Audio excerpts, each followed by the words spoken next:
Saya kira akan ada banyak pertanyaan terkait terkait tema yang kita diskusikan hari ini. Tiga pemateri kita baru saja menyampaikan begitu banyak insight yang sangat valuable untuk bisa meningkatkan kualitas dan performa kita di masa-masa yang akan datang. Nah, untuk Q&A yang pertama kita ada pertanyaan dari kolom chat ya. Ya, dari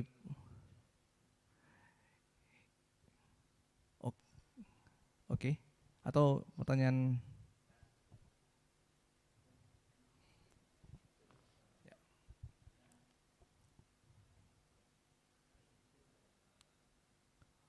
untuk ya baik, untuk Pak Ahmad Sugiarto, Pak Anto ya. Ini ada pertanyaan Pak dari kolom chat. Terima kasih atas kesempatannya. Izin bertanya, sangat menarik pemaparan yang Bapak sampaikan tadi terkait apa yang terjadi di masa yang akan datang. Menurut Bapak, posisi Indonesia dan Kala Group khususnya hari ini itu ada di mana Pak? Silakan Pak Anto untuk sampaikan pandangannya. Ya, baik. Terima kasih banyak. Ya, pertanyaannya bagus sekali nih ya.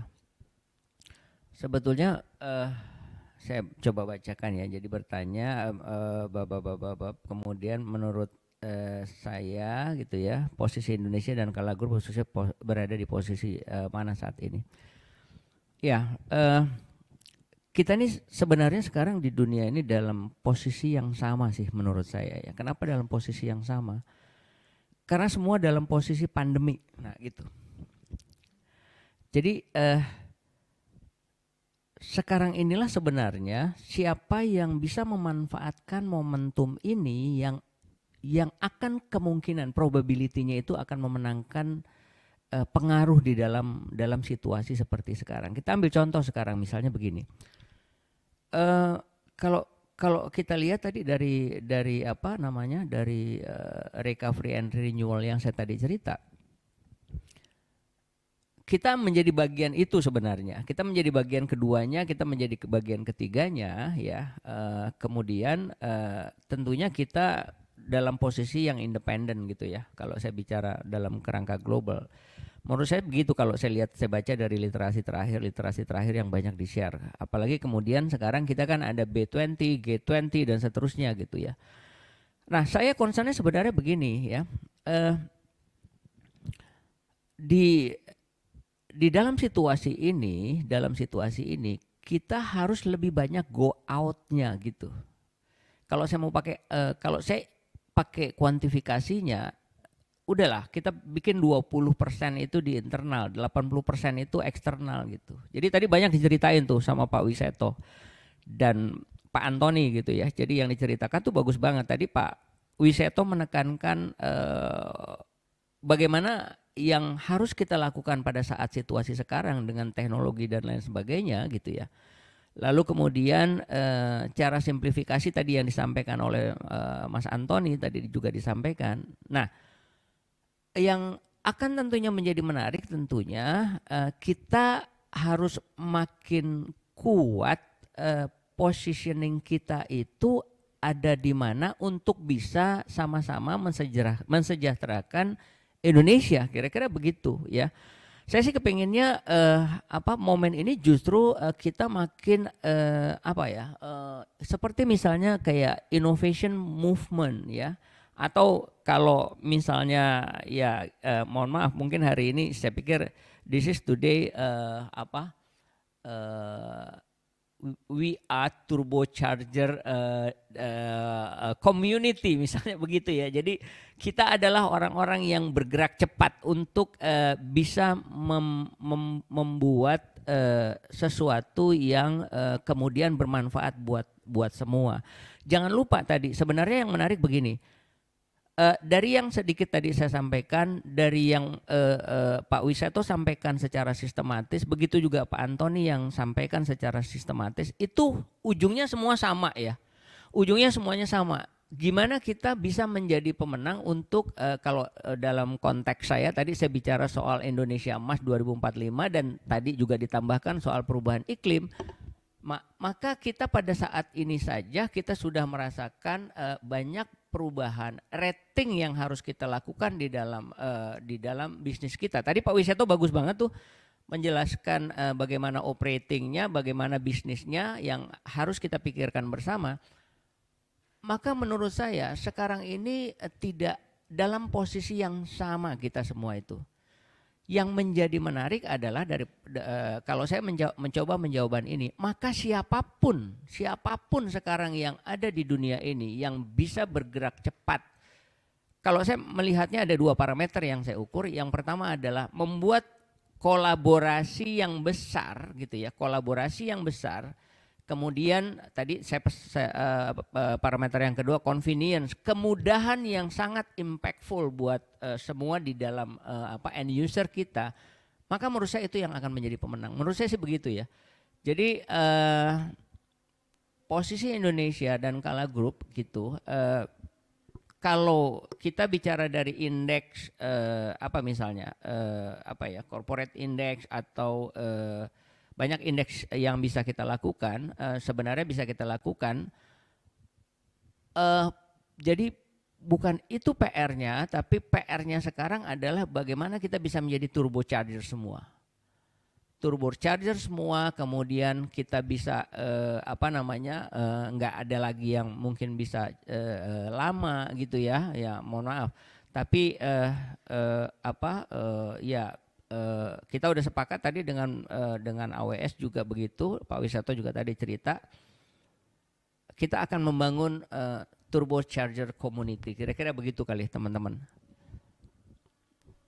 Baik, luar biasa tadi jawaban dari Pak Anto terkait, ya itu memang perlu kita evaluasi bersama terkait sebelum kita start semuanya, tentu kita perlu mengevaluasi kembali positioning kita di masa sekarang ini untuk bisa mengejar dan menjawab semua tantangan-tantangan yang akan kita hadapi di masa yang akan datang. Nah, selanjutnya mungkin pertanyaan kita ya ada dari kolom chat dari Bapak Agus Prianto. Izin bertanya pada Pak Wiseto, menarik sekali terkait pilar digital transformasi. Apakah culture of digitalization juga termasuk dalam kesuksesan digital transformasi? Karena saya tadi tidak melihat hal tersebut. Karena meskipun IT uplift, digital marketing masif, namun behavior digital culture belum terbentuk, mungkin akan sulit. Mohon izin Pak, bagaimana tips dan trik cara cepat membangun digital culture untuk merubah behavior orang untuk bertransformasi digital? Itu pertanyaannya kira-kira Pak Wiseto. Silahkan Pak untuk bisa diberikan pandangannya. Baik, terima kasih Kak Yuda. Dan juga kepada Bapak Agus Prianto nih atas pertanyaannya, bagus sekali. Saya juga sepakat ya dengan Pak Agus Prianto. Jadi kalau tadi kembali ke yang saya sampaikan, itu tadi ada 3 sumber sebetulnya ya. Ada 2 buku dan 1 artikel. Nah, yang terkait pertanyaan ini sebetulnya dari 1 artikel dari SBR ya. Jadi saya sepakatnya begini, yang tadi disampaikan di presentasi saya itu adalah 4 pilar ya. Pilar 1, 2, 3, 4 ya, IT uplift, kemudian digital marketing, dan sebagainya. Namun menurut saya, si penulis artikel tersebut itu hanya bicara pilar, tapi dia ada satu yang miss, yaitu fondasi. Nah, sebetulnya culture ini adalah fondasi begitu ya. Jadi saya sepakat dengan Pak Agus bahwa culture itu juga penting begitu. Nah, kemudian saya tadi juga coba merefer lagi ke 2 referensi yang lain ya, 2 buku. Nah, menariknya di 2 buku tersebut, dua-duanya bicara tentang culture juga. Jadi buku yang pertama itu ada beberapa hal yang dia sebutkan tentang culture ya. Yang pertama untuk perubahan ini, transformasi ini utamanya harus ada leader yang komit begitu ya. Jadi dari top manajemennya harus komit untuk melakukan transformasi. Nah, itu baru culture-nya akan berjalan. Kemudian di situ juga disebut bahwa ada yang namanya inklusif ya. Jadi diajak semuanya untuk melakukan perubahan tersebut ya. Kemudian ada juga satu poin tentang lifelong learning. gimana semua yang terlibat bisa menjadi pembelajar terus gitu ya. Dan satu lagi yang menarik adalah otentik. Artinya apa? Otentik ya genuine, otentik asli gitu ya. Secara jujur itu yang dilakukan gitu ya, tidak ada kepura-puraan. Kemudian juga culture ini juga mulai diterapkan sejak rekrutmen sampai onboarding. Jadi pada saat kita merekrut orang itu juga harus dicari yang kira-kira bakal akan masuk dengan culture kita. Dan itu dijaga terus sampai onboarding. Dan dari buku yang satu lagi, dia nyebut juga tentang culture. Jadi dia sebut kita perlu membentuk culture untuk memberi atau untuk menjaga value creation. Jadi culture tadi juga harus bisa menjaga value creation atau inovasi yang terkait dengan itu. Saya kira itu jawabannya. Saya kembalikan lagi ke Kak Yuda. Terima kasih. Iya, terima kasih Pak Wiseto. Satu pertanyaan lagi mungkin Pak. Tadi saya sempat simak ada terkait bagaimana Bapak mengkomunikasikan antara 5 shifts dan 10 megatrend di teknologi.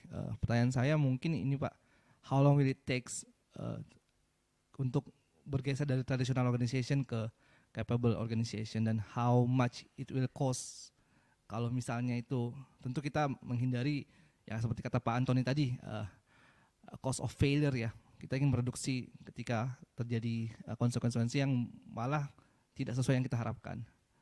Kira-kira gimana pandangan Bapak terkait hal tersebut? Oke, baik.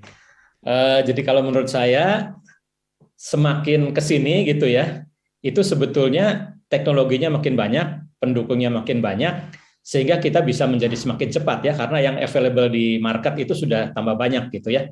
Itu dari sisi kecepatan gitu. Tapi tentunya itu sangat tergantung kepada kita yang akan melakukan ya, apakah memang serius apa enggak gitu kan. Kemudian dengan banyaknya teknologi, banyaknya pilihan tadi itu juga ujung-ujungnya pasti ke cost juga ya. Mungkin kalau zaman dulu 10 tahun yang lalu atau berapa 15 yang lalu itu mungkin jadi sangat mahal gitu ya, pilihannya masih sedikit, teknologinya masih sangat baru, tapi kalau sekarang pilihan banyak bisa lebih murah. Itu sih pandangan saya. Makasih. Iya, ada tambahan mungkin dari Pak Anto? Iya, eh kalau kalau saya punya pandangan begini sebetulnya, betul tadi yang disampaikan Pak Wiseto ya. Jadi pilihannya tuh udah banyak sekali sekarang sebenarnya gitu ya. Yang menjadi penting buat kita itu sebenarnya adalah menurut saya diberikan room untuk inovasi semudah-mudahnya dan selebar-lebarnya kalau menurut saya. Jadi karena eh, lahirnya inovasi itu kita nggak bisa tentukan gitu ya. Jadi inovasi itu kan seperti apa ya? Seperti seniman ya. Saya berpikirnya begitu ya. Kadang-kadang mungkin kita pada saat di waktu-waktu tertentu, di momen-momen tertentu gitu ya. Jadi buat saya, menurut saya yang penting adalah dibuka selebar-lebarnya room inovasi itu supaya karyawan, supaya masyarakat, supaya semua yang ada di dalam ekosistem, kemudian hingga di daerah-daerah ini mereka mempunyai semangat sebenarnya untuk apa. Jangan lupa sekarang tadi ada hal yang menarik juga yang dari Pak Wisato sampaikan di ujung paling kanan bawah itu ya. Bahwa sekarang capital itu juga banyak cara untuk bisa kita dapatkan di luar modal sendiri misalnya begitu. Jadi, nah tentunya ini zaman seperti ini tidak pernah ada gitu kan 5 tahun lalu. Nah zaman sekarang ini udah begitu mudahnya. Jadi buat saya room innovation itu yang harusnya dibuat semakin mudah, semakin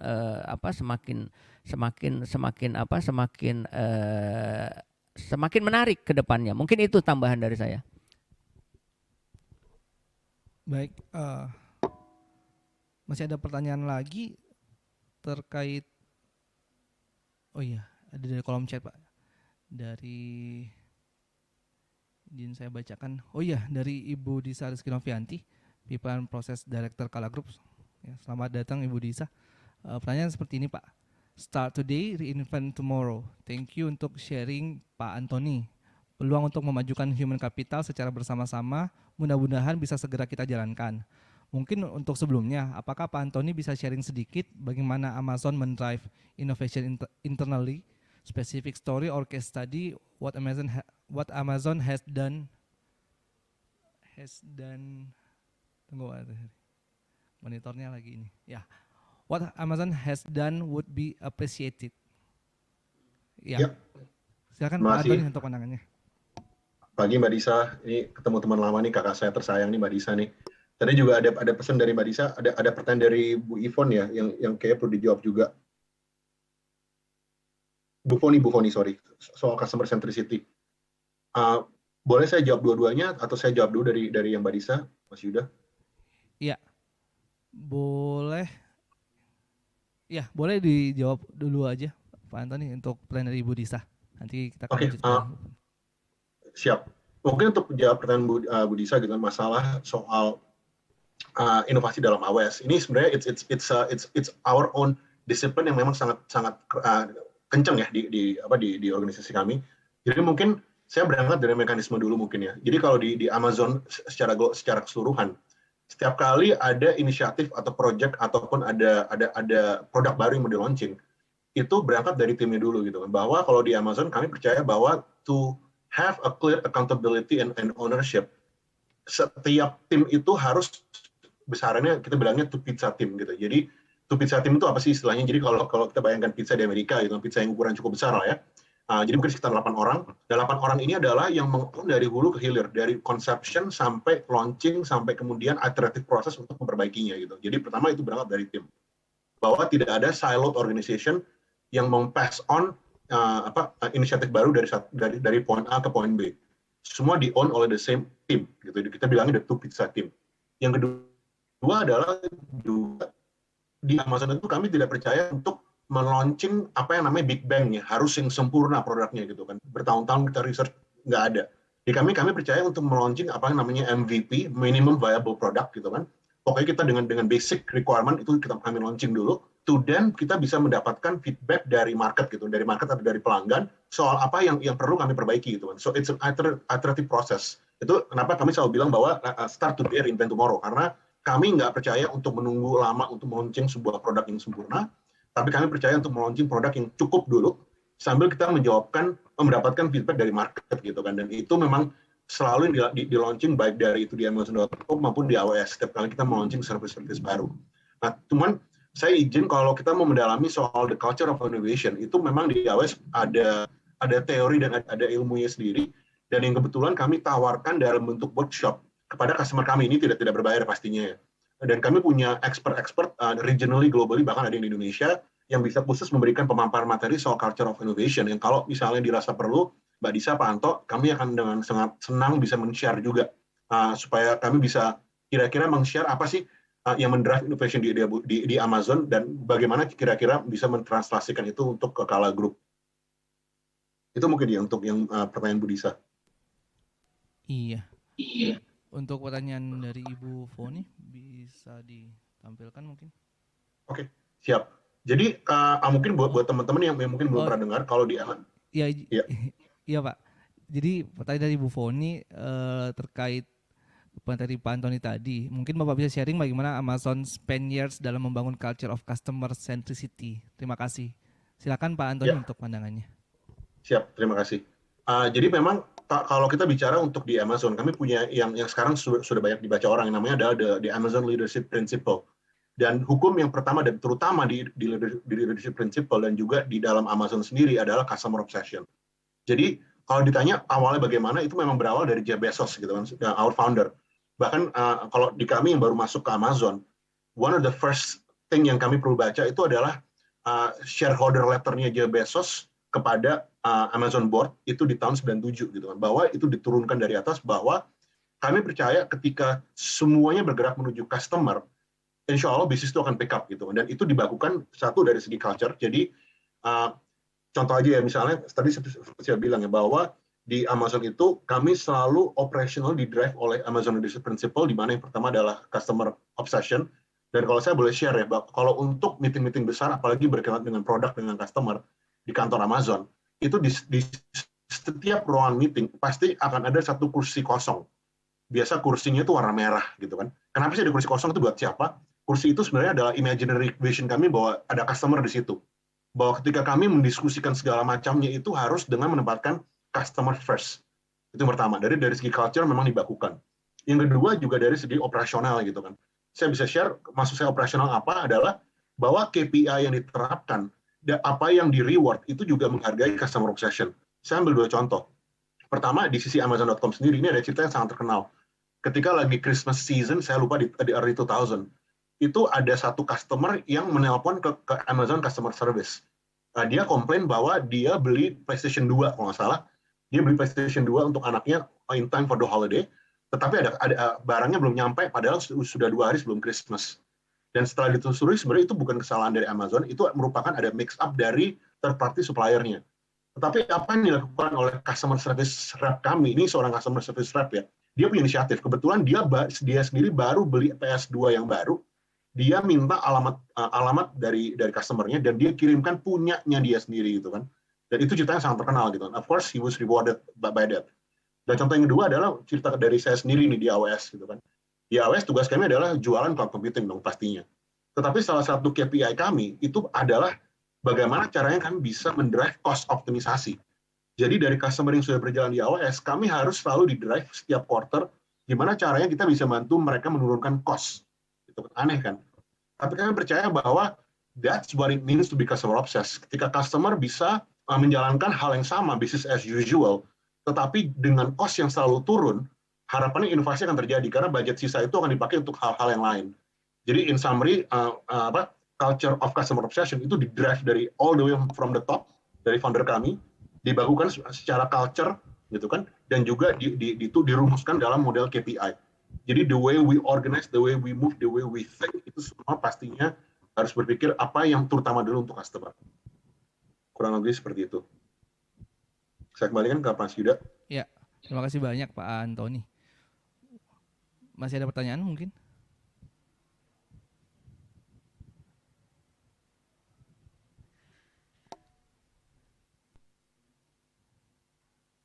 Oke.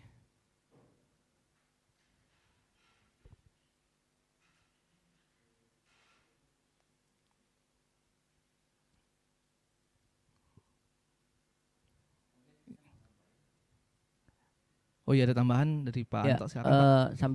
sambil lihat pertanyaan baru. Jadi alhamdulillahnya kerjasama kita dengan AWS itu tidak cuma kerjasama operasional gitu ya atau taktikal gitu ya. Jadi kita bicara dengan representasi AWS yang ada di Indonesia, itu kita sepakat bahwa dengan Kala Group itu bagaimana kita untuk bisa collab, strategic collab gitu lah ya, Pak Antoni ya. Jadi strategic collab tuh kita lihat dalam nggak bicara yang short term aja, tapi juga kita bicara yang beberapa isu besar yang sedang di hadapan kita, dan ini insya Allah kita punya program untuk ke arah itu. Jadi ya mudah-mudahan ini akan semakin memberikan jawaban bahwa memang kita di Kala Group juga banyak memberikan manfaat buat masyarakat gitu. Dan tambahan dari saya mungkin sebelum kita ketemu pertanyaan lagi yang baru. Jadi memang inovasi itu always beta. Saya ingat banget dulu ya Pak Wiseto ya. Jadi innovation itu innovation is always beta. Jadi nggak pernah inovasi itu kita harus perfect. Jadi betul Pak Antoni yang tadi cerita. Jadi inovasi itu sangat bahkan kita bisa ambil dari sebuah ide-ide yang baru, dan kemudian ide-ide itu kemudian belum tentu pun pada saat itu kita anggap itu sebagai sebuah inovasi, tapi setelah kita ada dari diskusi, kemudian dari pendalaman, itu menjadi sebuah inovasi ide yang baru, yang kemudian baru dimasukkan untuk dipersiapkan, diakselerasi dan seterusnya. Jadi ya kita harus memang harus sudah mulai makin banyak bicara mengeksplorasi untuk inovasi-inovasi itu sendiri. Mungkin itu tambahan dari saya kali Mas Yuda. Ya alhamdulillah kita sekarang ada ada jalan untuk bisa membantu masyarakat juga bersama teman-teman AWS dan juga teman-teman yang lainnya dan yang dalam waktu dekat. Mungkin itu tambahan dari saya. Iya, terima kasih Pak Anto atas tambahannya. Ada pertanyaan terakhir dari Bapak Saharudin Ronrong. Bagaimana membangun digital transformation di dunia pendidikan, terutama penggunaan IT devices yang tetap seimbang dengan kebutuhan anak untuk mengembangkan motorik dan sensorik yang secara langsung, terutama untuk pembelajar usia muda, TK sampai SMA. Mungkin pertanyaan ini bisa dijawab sama Pak Wiseto ya Pak. Mohon pandangannya Pak terkait pertanyaan dari Bapak Saharudin barusan. Silakan Pak Wiseto. Baik, terima kasih Kak Yuda dan juga pertanyaan dari Pak Saharudin Ronrong ya. Ya memang ini menjadi salah satu concern kita bersama gitu ya. Bagaimana IT ini yang kondisi saat ini gitu ya, tidak menjadikan anak-anak kita itu jadi secara motorik malah dan sensorik tidak berkembang gitu kan. Nah, kalau menurut saya ada dua hal yang kita bisa lihat gitu. Yang pertama dengan keterbatasan pada saat ini begitu ya, di mana para siswa itu memang harus duduk gitu kan. Ya itu mungkin perlu diatur waktunya, ya jangan terlalu lama yang pertama ya. Kemudian yang kedua, sebetulnya ada yang menarik gitu ya. Jadi bisa dibuat aktivitas-aktivitas fisik melalui online gitu. Saya ingat saya pernah lihat ada beberapa website gitu yang menawarkan cara belajar senam dan cara belajar menari via online gitu ya. Jadi walaupun medianya online, tapi aktivitasnya adalah aktivitas fisik begitu. Nah, itu mungkin perlu bisa dimanfaatkan juga gitu ya. Jadi yang pertama adalah keseimbangan waktu, yang kedua adalah bagaimana kita mengarrange aktivitas supaya mendorong juga motorik dan sensorik. Saya kira itu pendapat saya. Terima kasih. Terima kasih banyak Pak Wiseto atas jawabannya. Saya pikir oke. Ya, demikianlah tadi Bapak Ibu peserta webinar diskusi kita yang luar biasa menarik ya. Ada banyak insight yang kita peroleh dari 3 pembicara yang luar biasa. Ada Pak Ahmad Sugiarto, Pak Wiseto, dan Pak Antoni dari AWS. Untuk menutup mungkin saya mau ambil quotes dari basic saya Pak, dari risk management. Kita ada old saying ya, seperti ada kata-kata seperti hope for the best, prepare for the worst ya. Nah, ini mungkin tema kita hari ini sekali lagi bisa menjadi tambahan pengetahuan untuk sama-sama setiap peserta webinar mempersiapkan diri menghadapi challenges yang akan kita hadapi di masa-masa yang akan datang. Terima kasih sekali lagi saya ucapkan kepada Bapak Ahmad Sugiarto, Bapak Dr.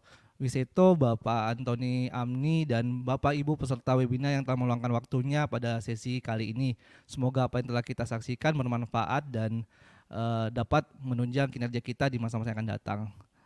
Saya akhiri dengan mengucapkan wassalamualaikum warahmatullahi wabarakatuh. Salam sehat selalu.